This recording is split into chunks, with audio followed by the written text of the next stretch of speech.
Hi everyone, welcome to another one of my videos. You're watching the Phoenix Library. Come on in, enter the library, and escape into magic.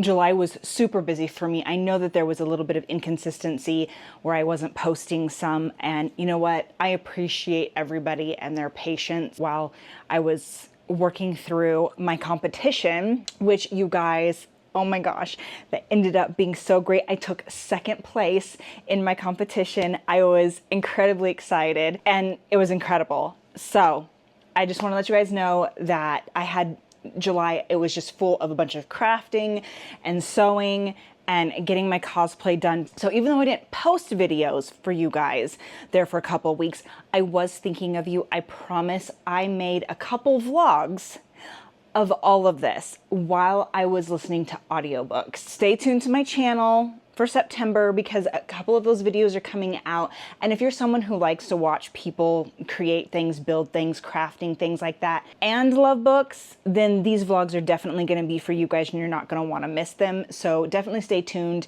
If you haven't subscribed, I would go ahead and subscribe. Hit that notification bell so that you guys are alerted to videos that are coming out. Now, with all of that being said, we can finally move on. Yay! Woo! Okay, so we're going to talk about the books that I read in July. And here's where I'm going to pull out my iPad because you guys, I've got the brain of a gerbil, okay? Like, I forget things so easily. I am never going to be the person that can sit there and tell you most characters' names off of the top of my head. I can't remember every single name of every single character I've read in every single book. Like, some people can, and you know what? That's incredible. Kudos to them. I am not one of them. And you know what? And it's nothing against books. Okay, that's just me. I'm horrible with names, you guys. I just am. That's just who I am. And I've accepted that about myself. I like to keep notes because my life is busy. I go nowhere without this because this is my brain. Until my brain has a hiccup. Oh no. Please hold. A few minutes later. So I managed to get through 9 books in July. 9. Woo! Yes. Congratulations. Yay me. I was honestly surprised, but at the same time I shouldn't be because I relied heavily on audiobooks. And I kind of, because I had all of this crafting and stuff that I had to do to get ready for my competition that happened in August. But the audiobooks really got me through. And the fact that I got through 9 of them, incredible. Some of the books that I read in July were Secrets of the Sword 1 and Secrets of the Sword 2 by Lindsay Broker. Oh my gosh, you guys. Okay, Death Before Dragons series. I know I've talked about that for some of you who have been following me for a while. You'll know I have talked about Val and Zav multiple times. Zav is on one of my top 10 book boyfriends list. I read books 1 through 6 like multiple times, and every single time I got to Secrets of the Sword, I don't know why, but I just didn't feel like reading it. To me, it just seemed like little side stories, like the main stuff was done, and then the Secrets of the Sword was just a little side thing, especially seeing as how they had their own name. So I just never got around to them. But I knew that in 2026, I was going to read them. So I had, at the start of 2026, had been doing a reread of the Death Before Dragons series so that leading up to that, I could then start listening to the Secrets of the Swords. I cannot believe, you guys, that I had not listened to them because I listened to them on audiobook. Most of the books that I read in July were on audiobook. Heads up. But anyways, 5-star books for both Secrets of the Sword 1 and Secrets of the Sword 2, or you could say Death Before Dragons 7 and 8. You guys, so incredibly good. The story was amazing. If you've never heard of the Death Before Dragons series, you guys, what are you doing? What are you doing? Like, finish this video and go find them. They're not really that expensive on iTunes. That's where I got mine. I absolutely love the person who narrates. She's incredible. She does such an amazing job of narrating the characters and the setting. Death Before Dragons, you have a girl, her name's Val. I would have to say she's probably in her 40s, but she's half human and half elf. So genuinely, she probably looks like she's still in like 25, 26 would be my guess. And she's kind of like a mercenary for hire. She has a boss, Colonel Willard, who is kind of like in charge of giving her assignments and things like that, contracted through the military. And it's her job to deal with the magical creatures of the world. So when there's a problem, like a troll trying to eat people in downtown Los Angeles, they call her in to go deal with it. And so she's kind of developed this reputation with the magical people. They call her the Ruin Bringer because if she shows up, magical people are dying. Now, I understand where the magical people are coming from. They see her kind of as evil and a murderer. They don't understand that the magical people aren't really giving her a choice. If a troll is trying to eat people, she can go up and she can talk to him nicely. But do you think honestly that troll is going to just be like, oh, okay, I'm so sorry. I won't eat people anymore. I'll leave. No, 9 times out of 10, it leads to them trying to kill her and her having to defend herself while she's off doing her mercenary stuff.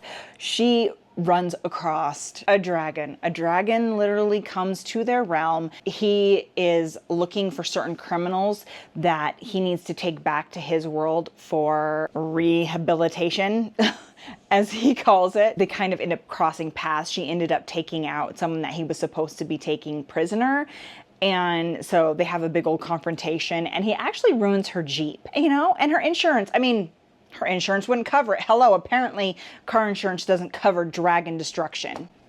I mean, come on, it should be in a policy somewhere. And I should add too, with that, in this type of setting, in these books and stuff, not everybody knows about the magical people. The only people who can see the magical beings are those who have some kind of magic history in their blood, like her, she is half elf. But that's kind of how it starts. And then throughout the series, she goes through all sorts of different things. She has, different magical people that she's having to deal with, having to hunt down. She ends up helping Zav find some of his prisoners.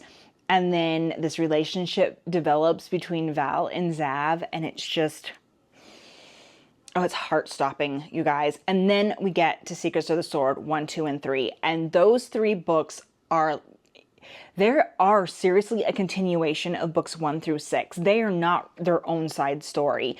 Coming from my own personal experience, you need to read them. Like, don't just put them off to the side like I did for years. I am kicking myself in the butt because the relationship with everybody, it just enhances so much in the last 3 books. And then there are so many things that started to happen in certain areas between books 1 through 6 that ended up getting put on the wayside, right? Because other things were going on. It's like, okay, a little bit of this happens. Well, crap. Okay, I do know that I need to take care of this at some point, but I've got this big pressing bomb explosion thing over here that absolutely needs to be dealt with, right? So you know how it goes. You go to clean the bathroom, but you don't get to it for a week because a million other things happen and you just couldn't get to it, right? In the Secrets of the Swords, that's kind of where it picks up. It gets to the point where she had just pushed certain things off to the side so much that suddenly it couldn't be pushed off anymore. And at the same time, it's also developing on relationships more. The relationship between Val and Zav gets a huge a whole bigger arc than any of the other books did. And you guys, it was just absolutely incredible. And I loved them so much. 5-star for both of them. And, I have actually convinced my husband. My husband has listened to book 1. I think he listened to books 1 through 6 a long time ago. And he was looking for something else to listen to. So I've actually convinced him to re-listen to them. So he's on to book 1 right now. And he just texted me not even 20 minutes ago to tell me that he's like, oh my gosh, I forgot how funny these books were. And he's just sending me laugh emojis and quotes from the book. And he's like, oh my gosh, I totally forgotten about Val and Zav's first encounter. Oh man, guys, the series is so good. Just take my word for it. They're totally worth it. Every second of it. So then after the Secrets of the Sword 1, I went ahead and I decided that I was going to listen to book 2 in the Tamaray series, which it was Throne of Jade. But back in 2025, I let my husband pick his favorite books for me to read for that month, and his all-time favorite series is the Tamaray series. Now, the Tamaray series is not a romantic series. It's like it's a historical fantasy. I think is actually what they're describing it as. It's a historical fantasy. It's basically, it takes place during the Napoleon Wars, but they change it up too, because instead of it just being boats and planes and things like that, they actually have dragons that they ride. And so they're Air Force. And so it starts with this guy named Lawrence, who was a naval officer, who basically they took over a ship, and in this ship was an egg, a dragon egg. So they took the dragon egg onto their ship, and they tried to get back to shore before it hatched, but unfortunately that didn't happen, and the dragon actually came and ended up bonding with Lawrence. Of course, nobody wanted this because they were all naval officers, and they knew that once they had a dragon bond with them, they would have to leave the Navy and they would have to go join the basically the aerial force. That's a really hard life. They're gone all the time. There's no time for relationships. And you're basically signing yourself up for being a loner and no family, no relationship for the rest of your life. The dragon ends up bonding with Lawrence, and so then this whole journey starts. And of course, that's where we meet Tamaray. The dragon gets his name, Tamaray. The dragons, it's not like in most series where the dragons speak in your mind, right? Like dragons in this series, they talk just like regular humans do, and everybody can hear them talking, right? They can't do any mind speak or anything like that. And it's interesting because when they're fighting, it's not just Lawrence and Tamaray fighting. They have like this whole harness set up that gets connected to the dragon, and then they have a whole team, like 50 to 60 dudes that are in this giant basket, and they're lobbing grenades down on people and all this other stuff, almost like you could say an airplane in a way too, I guess. But it's interesting how they chose to do the story, and I have to admit that it was kind of ingenious how Naomi Novak did this Tamaray series, and I have to give them kudos for that, because it is very intricate, and I like how they took this fantasy and wrapped it around the Napoleon War history, and they still kept to history facts, but then they also built around it and changed it some to make it fit the fantasy aspect of it, and I just thought that was really, really cool. For me, I gave it a book 2, 3 stars. I found that there was parts that was super boring. There was like this really, really long part in the beginning where they were just pretty much on a boat traveling to another country. There was just nothing going on. I mean, it was just a bunch of boring stuff. Like they went and they had dinner, and Lawrence went on the boat, and Tamaray got hurt and couldn't fly, and then there was more dinners and more political dinners and having conversations with his officers, and more Tamaray not being able to fly because of something. And it was just, you guys, it bored the crap out of me. I mean, luckily I was doing other things while I was listening to it. Later when I talked to my husband, because again, this is his all-time favorite series, he did tell me that, you know, book 2 kind of bored him a little bit too. I don't feel too bad for the fact that I would, oh man. But yeah, we got through it and I was ready to move on. So then I thought long and hard about what audiobook I wanted to listen to next. And I decided that I wanted to go with an Ilona Andrews book, which is also on my 26 books I want to read in 2026. And I knew I wanted to listen to this whole series on audiobook because she wrote the Magic series with Kate Daniels and Curran. And you guys, that series is my #1 top favorite series of all time. Curran is my #1 book boyfriend, and Ilona Andrews was the one that wrote that series. So I was like, you know what? Let's give another one of her series a try. It had the same narrator as her magic series. So I was a little hesitant. I was like, you know what, am I going to be hearing nothing but Kate Daniels when I listen to this? But I was like, you know what, it's fine. It's fine. We're going to do it anyways. And you guys, oh my gosh, book 1 of the series, Burn for Me. Yes, please. This book was everything to me, you guys. 5 stars, 5 stars all the way. I do find it interesting because, and I don't know why, but it was funny. Her name is Nevada. I live in the state of Nevada. And the MMC, his name is Mad Connor Rogan, okay? Everybody just calls him Mad Rogan, but his name is Connor Rogan. My youngest son's name is Connor. So we've got Nevada, my state, and Connor, my youngest son. Anyways, I always make little connections like that, but I found that interesting. This series, you guys, was so good. So good. I loved how they did the whole setup, right? So you've got, like, some scientists thought, hey, it would be cool if we had powers and we could do all this awesome, amazing stuff. So they basically made powers in a bottle. And they started giving them off to people. And so they started developing all of these powers and telekinesis and like all sorts of different crazy things. And then after years and years go by, they realized that this wasn't the best idea in the world. So they stopped giving out the serum, and instead they locked it away, they hid it away to where nobody could use it anymore. And so then, as life progressed, people who had magic were starting to be more strategic with things. So they developed these houses, and these houses or ones with like certain powers, and then they would like marry off their children to other houses trying to make strong magical powers. In this world, it wasn't so much about money to have power, it was to have the strongest powers to be the most powerful. And you have these people that are really, really strong. They're like the top magic people, and they're what are called primes. Magical families, they try to basically, I hate to say this, but they kind of like to try to breed different people strategically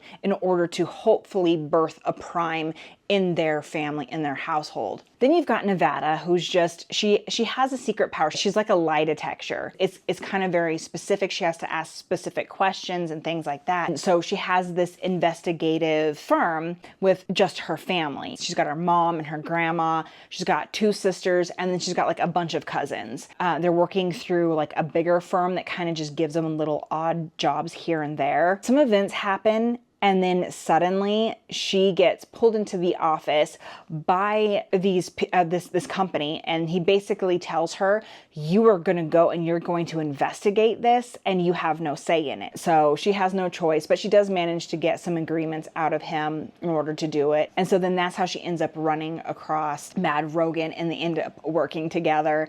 And he's a prime. He was contracted into the military when he was really young, and he's been through a lot. And so he has this mentality of like, I don't know, he doesn't human very well. And actually their very first encounter was when he wanted to get information from her. So he kidnapped her. I kid you not. He kidnapped her and chained her up in his basement to get information out of her. I was like, what? But it's so good. It definitely gave me some of the Magic series vibes, but it was definitely very much on its own. But I like how it was an investigative telling, and you guys, it was incredibly good. And because I love that so much, I had to go to book 2, you know it, and that was White Hot. And White Hot, you know, it kind of continues on from Burn for Me, but also at the same time, it's its own little thing too, because now she has a new mystery that, and a new mission that in a new contract, she gets a client who wants her help with something, which leads into a whole bunch of events. We get to meet new people, and we get to build more on the relationships. We get to learn more about her siblings. It was incredible, you guys. Both books, Burn for Me and White Hot, 5 star. 5 star all the way. 5 star, 5 star, 5 star. 5 star. I love the books so much that I told my husband about them, and he actually listened to them practically alongside me. So it was really a lot of fun. We were just giggling and laughing, and he would send me texts and I would send him texts, and we would be laughing. Oh my gosh, guys. And my husband is picky. My husband is so picky that I almost didn't recommend this book for him, because I tried to let him listen to so many books that I thought were good that he ended up hating, that I was a little shy to show it to him, but at the same time, I knew he also loved the Magic series. He found the Magic series first, and then he brought it on to me, and it's my all-time favorite series. So I figured it was worth the gamble because I knew he liked the Magic series so much. It ended up paying off. He absolutely loved them. Alongside listening to The Death Before Dragons and Tamaray and the Legacy series, because that's what Burn For Me and White Hot, where they're part of the Legacy series by Ilona Andrews. I was reading a physical book during the times that I wasn't crafting and wasn't doing a million other things. So like right before bed, things like that, I would sit down and I would read a physical copy book. And that book was The Ballad of Fallen Dragons by Sarah A. Parker. And you guys, this book was so good. I gave this book 5 stars, definitely 5 stars. It was really good, but there was parts of me, there was parts that kind of bored me. And I'm gonna be honest, when I was sitting down and I was reading it, part of me felt like I was just going through the motions in a way. And I was like, okay, you know, this is good, but I'm not like, it's not rocking my world. And I wasn't like getting up in the morning and going, oh my gosh, I have to read a couple chapters of this book because I have to find out what's going to happen. It wasn't like that for me. It was a good book, and I loved the story and I loved the characters. It wasn't a bad book. Again, like I said, 5 stars. It was a really, really good book. And the 5 stars comes from such a wonderful world building. The characters were amazing. I feel like I'm getting kind of the same problem with this one that I am with Zodiac Academy series. It's just so much information that is unnecessary, and it gets a little boring for me. I'm, taking 20 pages to explain something that doesn't need that much explanation, right? Like, let's just get to the heart of the issue. Again, filler. And I felt the same way with When the Moon Hatched. Again, good book, good stories. I love the characters. It's just way too much information that's unnecessary. Like, take some of that out and actually just get into the story. Like, you don't need to be so explanatory, right? Like,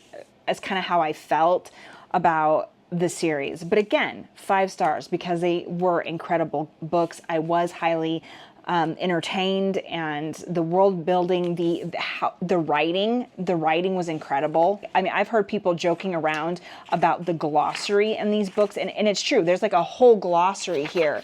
And it's huge. I mean, look at this. It's like pages upon pages upon pages. Like, seriously, the glossary and the pronunciation guide alone, you guys, let's look at this. 1, 2, 3, 4, 5, 6, 7, 8, 9, 10, 11. Like, there's 11 pages just for the glossary, and then another page for the pronunciation guide. Sorry, 2 pages for the pronunciation guide. I just started reading, and if I felt confused or if I felt like I absolutely needed to know something, then I would just go back and I would look it up in the glossary, and then I'd be like, okay, and then I would move on. Now, I did find that a bit annoying too, though, at the same time, because I felt like it took me out of the story because I had to stop and basically look in the glossary dictionary area to figure it out, because they have names of different creatures and characters and explaining what they are and stuff, because they don't really explain them in the book. So if you want to know about them, you definitely have to look in the glossary. She'll just say, I ran across this creature, and then you're just like, okay, that's great, what is that? And then you're like going back in the glossary. And because I'm someone who forgets things, I don't know how many times I had to go back and look in the glossary again to be reminded what the heck they were talking about. And again, that just kept taking me out of the book. Again, it was a good book, 5 stars. I was hoping for more, I'll be honest. I will definitely be reading book 3 when it comes out. But until then, nope.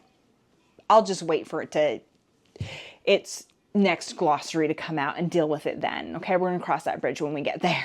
Okay, next I wanted to get into another audiobook after listening to White Hot, and we were kind of in between paydays, and I didn't really want to buy the next book in the Legacy series yet by Ilona Andrews. So I was just going through all of the audiobooks that we already had. My husband, he used to have Audible, and then he would get all of these like options for free books. I saw one on there and it sounded kind of interesting. It was called Dark Hunt.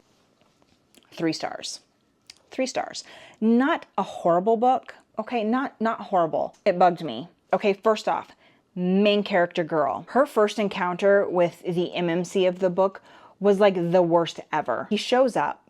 She just gets done battling. Okay, I get that. But he isn't mean at all. He's very respectful and wanting to talk to her. And she is just being beep.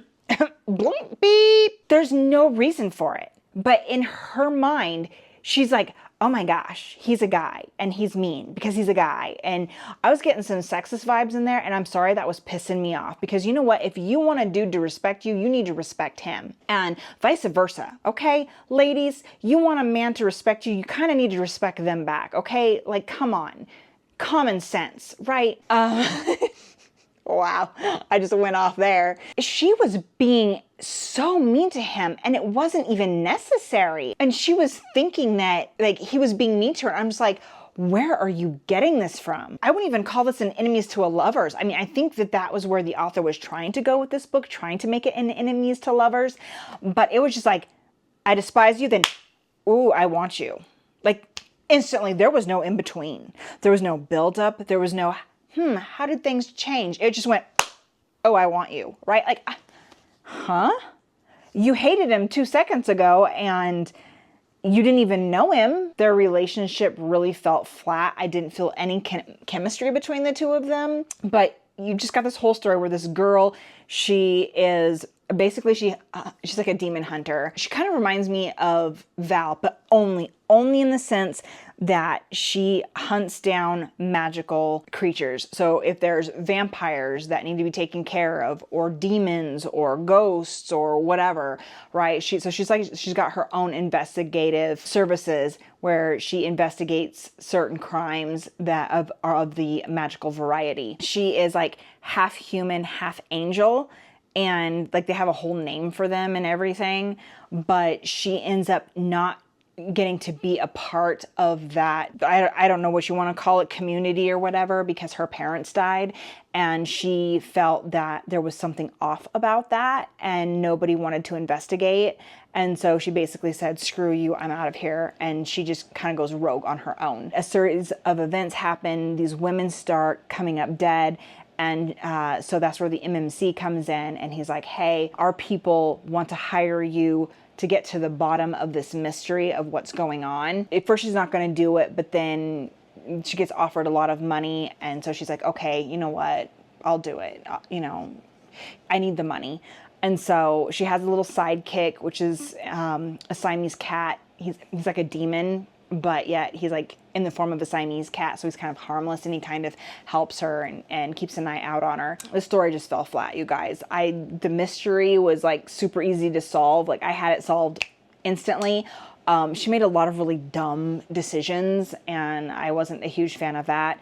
And I did not, I hate to say it, you guys, but I did not like the narrator of the audiobook. I don't think she sounds the way that she does normally, but the way she portrayed the main character of the book was very stuck up.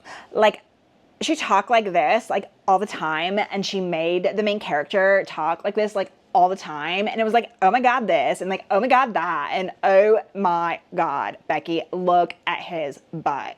I like big butts and I cannot lie.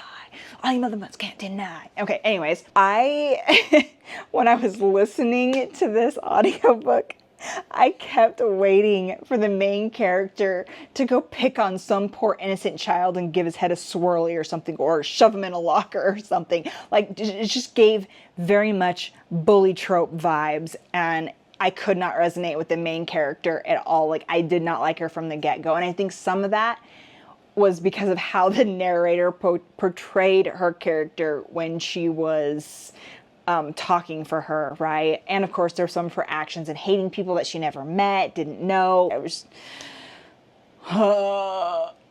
again, I ended up giving it a 3 stars because the story itself wasn't too bad, and there's this whole mystery revolved around her special power, and because she's different than the other Angelborns, and so there were some mysteries revolved around there that were kind of intriguing, and some of the system was pretty good, and I liked the Siamese cat demon, and so for that alone, I believe it deserved at least a 3 star. But if it wasn't for those aspects, I might have had my first DNF, but I managed to get through it. And then it was time to move on. And of course, that was when I listened to Secrets of the Sword too. I figured it was time to move on to that. So I needed something that I knew was going to be a 5-star to get me away from that. I was just like, whoop, nope, moving on. So I did Secrets of the Sword too. I read my second physical book, and this was a club book read that we had voted on and agreed on for July. And that was The Poisoned Daughter. And I read that on my Kindle because I could not find the hard copy to purchase anywhere. I have Kindle Unlimited, so it didn't cost me any money to read it anyway. So I was like, hey, that works out. And the book wasn't really all that bad. I ended up giving it a 4.5 star. I really liked the story of it. I liked the power system. Like, some people have powers and it's like some don't. She comes from this this big powerful family, and her ability is basically if she kisses somebody, she kills them. She kind of lives her life as this vigilante, and she gets used by her parents in horrible ways as kind of like an assassin to keep her family in power. And so then she ends up getting politically married off to this other guy to basically figure out the mystery behind them. Their family wanted information about them. Lo and behold, he's immune to her kiss. He doesn't die. So it's basically their whole story. This is a book that I feel like in some ways is really hard to explain, because if I say too much, then I'm definitely going to be giving stuff away, which I don't want to do. It was a really good book. I mean, it had magic and vampires and romance. It definitely has a lot of steam, you guys. It's very descriptive. I would say for the spice, it was definitely a high level. There's definitely some violence. I definitely check your trigger warnings if you decide to read this book. Okay, and so then the last book that I listened to in July was actually book 3 of the Tamaray series, which was Black Powder War. And I also gave that book a 3-star. And it was more entertaining than book 2 was. I will admit it definitely had some funny moments that had me laughing, some sad moments that had me crying. But again, I'm really trying to give this book series a try for my husband, and there's 9 books. 9 books in the series. I don't know if I'm gonna be able to do it, you guys. I don't know. I love Tamaray and I love Lawrence and I love some of the story, but I'm gonna tell you guys something about myself. I am not a fan of history. I understand that history is important. I just find it incredibly boring. And I always have. I struggled through history classes in school all the time. I mean, again, I understand its importance and I understand needing to know our history so that we don't repeat the mistakes that happened in the past. I get that. And I am not someone who likes to read books that revolve heavily around a wartime and stuff like that. That's more my husband. My husband is a retired military. He served our country. He went overseas. I get why for him this series would be appealing, but for me, no. I mean, I was in it for the relationships. I mean, there is a bit of a relationship between Lawrence and another dragon rider, and I love the relationship between Tamaray and Lawrence. In book 3, after someone had tried to split them up, which happened in book 2, we get to book 3, they're in this other country and they want to go home, but they can't because they just were asked to do yet another mission where they have to go and they have to retrieve some more dragon eggs that the Turkish government wanted to give to the Britons. They take this long journey to go retrieve these eggs, and so much happens in between. They end up having to steal the eggs, then they end up in Prussia, and then they end up having to battle France, and then they barely escape, and all these events happen in book 3. So a lot did happen, and again, we got to meet some new characters, which at first Lawrence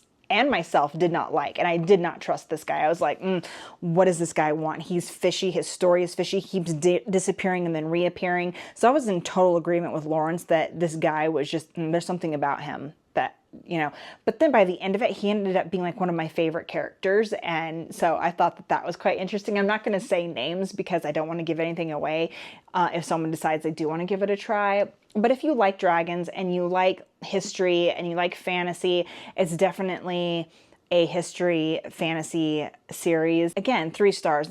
They're not bad books. It does have a huge family-oriented feeling to it. It definitely is heartwarming, but then also sad because it's war and people die, and it's just, yeah. So it does definitely have some sad moments that really touched on me. You know, it wasn't a bad way to end July. That concludes the books that I read in July. I survived off of audiobooks. Again, I'm impressed that I managed to get 9 books in, but honestly, when you're doing audiobooks, I feel like you can honestly get through more books. Your hands free. You're not sitting there, you're not committing to actually having to sit there and read the book physically. You know, you can listen to audiobooks while you're cleaning, while you're doing your daily life chores. Like if you're a commuter, right, you could listen to the audiobook while you're going to and from work. And it's something that I would highly recommend to people who want to read books, but they just have no time to be able to sit down. Anyways, I hope you guys enjoyed this video.